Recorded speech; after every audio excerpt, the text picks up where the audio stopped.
Imagine you wake up tomorrow and your bank app still shows the same number, but the city outside has silently decided that number is fiction. The ATM limits you to pocket change. Prices update twice a day. Your salary arrives, already late, already smaller, already irrelevant. No explosions. No sirens. Just one terrifying sentence everyone learns too late. Money works, until it doesn't. Because money isn't a rock. It's a handshake. And handshakes can be withdrawn. We treat our currency like gravity, permanent, unquestionable. But history treats it like weather, it shifts, it breaks, it turns violent, and it doesn't ask your permission. The real danger isn't that systems fail. The danger is that they usually fail quietly first, in small rules. Before we jump into stories, you need the pattern. Most collapses look different on the surface, but they usually kill money in just 3 ways. A. Inflation, the slow theft. Not a crash, more like corrosion. The currency doesn't vanish, it dilutes. Prices run away from wages. Savings melt in place. B. Banking failure, the locked door. Your money exists on a screen, but the institution holding it stops cooperating. Withdrawal limits. Capital controls. Come back next week. C. Currency mismatch, debt in a stronger money. A country, a company, or a household borrows in a foreign currency. Then the exchange rate. In early 1920s Germany, money didn't lose value. It lost time. People rushed to spend wages the same day, because waiting meant paying more for the same bread tomorrow. The core lesson wasn't just, printing causes inflation. That's too simple. The real lesson was psychological. When a currency starts moving faster than your life, everyone becomes a day trader just to buy groceries. And once that mindset spreads, the system accelerates itself. Businesses raise prices because they expect prices to rise. Workers demand more wages because they know wages will lag. The government prints more because everything is more expensive. That's the loop. That's how money turns into a stopwatch. Who survived best? Not the people with the biggest bank accounts, because large piles of currency become large piles of loss. Fast forward to Argentina, 2001. The crisis wasn't just inflation, it was the banking door. The government imposed withdrawal limits, a policy remembered by a single word, corralito. People who thought they had access to their savings learned a brutal truth. Your deposit is not a vault. It's a relationship. And relationships can change terms. When trust dies, money doesn't need to be stolen. It just needs to be made unreachable. Who survived? Those who didn't treat one bank, one currency, one country, and one set of rules as a permanent home for everything they'd earned. They didn't predict the collapse perfectly. They simply lived as if access risk was real, because it is. In Russia, 1998, the failure wasn't just price chaos. It was a state-level confession, default. Governments can do many things, tax, print, regulate, promise. But they cannot manufacture credibility at will. When the market stops believing repayment is possible, safe becomes fragile instantly. Default doesn't only hurt investors. It hits ordinary people through the chain reaction. Banks wobble, credit disappears, imports get expensive, wages lose purchasing power, and the middle class discovers the ground was thinner than it looked. The survivor lesson. If your safety depends on a single institution never blinking, it isn't safety. It's a gamble you forgot you made. Everyone talks about 2008 in America. But Iceland is one of the cleanest case studies of financial illusion. Its banks grew so fast they became enormous relative to the country's economy, like a skyscraper built on a small boat.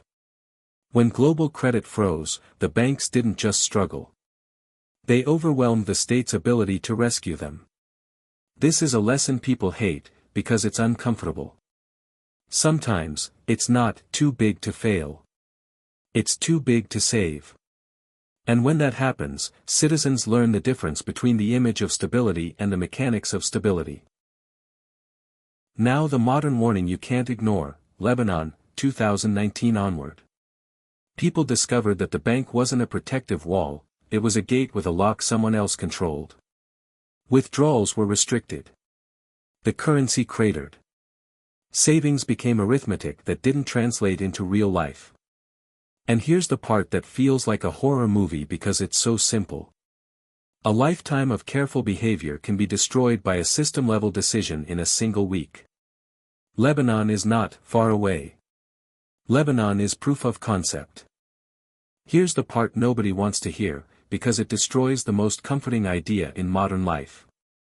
Stability is not a fact. It's a narrative. It's a story we repeat so we can sleep, so we can plan, so we can pretend tomorrow is guaranteed to behave like today. And that story is powerful. It's everywhere. It's in the way we talk about safe savings. It's in the way we treat our currency like a law of nature. It's in the way we assume the rules will still be the rules when we need them most. But history doesn't reward that assumption. History punishes it. Because systems don't usually collapse in one dramatic. So the real takeaway isn't fear the future. It's stop worshipping permanence. Build your financial life as if the environment can change, because it can. Not because collapse is guaranteed tomorrow, but because fragility is always present. Even in rich countries. Even in stable systems. Even when everything looks fine. Real resilience isn't about guessing the next disaster. It's about refusing to let one disaster erase your entire life. That means diversification isn't a strategy, it's a seatbelt. It means liquidity isn't greed, and let's make this practical, because be resilient sounds nice until reality shows up. Resilience is not a motivational quote. It's a structure. It's how your life behaves when stress hits.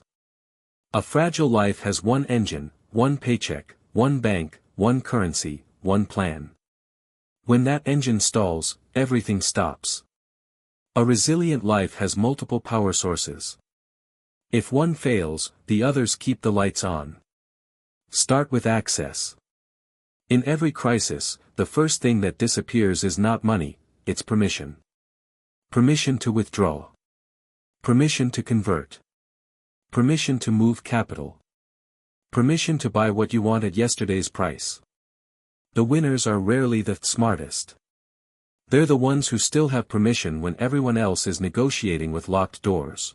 Here's the final shift that separates spectators from survivors: stop asking, is the system safe, and start asking, what is the system incentivized to do when it's under pressure? When the answer is print, expect dilution. When the answer is free. One more truth people avoid because it sounds unfair: in every monetary collapse, the public doesn't lose wealth evenly.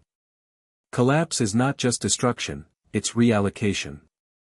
The question is always the same: reallocated to whom? When money weakens, the first winners are those closest to the valves, those who can access credit, move funds across borders, convert early, or buy hard assets before the price tags update. The latecomers don't just pay more, they pay twice, first through inflation, then, and here's the uncomfortable ending most people try to escape: when a system breaks, you don't get a fair warning. You get a fog. Rumors. Denials. Everything is under control. And then, new rules. That's why the smartest protection isn't a secret asset or a perfect prediction. It's a mindset: treat stability as conditional. Treat it like electricity, amazing when it works, terrifying when it doesn't. You don't worship the grid.